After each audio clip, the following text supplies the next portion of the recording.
That's crazy. My wife naman, kaya kami nag-click ng wife ko, 10 years naman siya sa Saudi.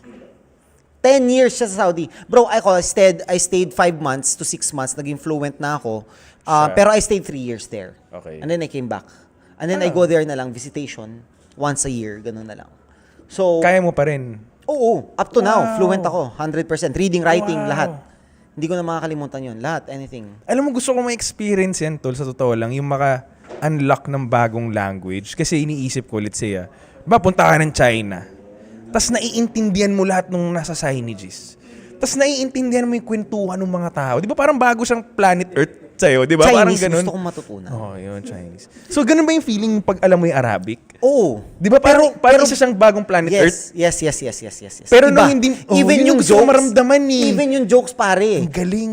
Pag sinabi ko sa Pilipino, sobrang ganda eh. Sobrang Pag ganda ganun, ng sa joke. Pag kabila, sinabi hindi. mo doon ng awkward, anong pinagsasabi mo? Even yung idioms, yung metaphor, iba. Tapos sabi din nila, Hybe, pag meron ka daw sinasalitang ibang lingwahe, meron din daw nakakabit na personality iba Yes. sa lingwahe. So, napipili mo Mag-iiba. yun? Oo. Anong difference nung sa'yo? Marami.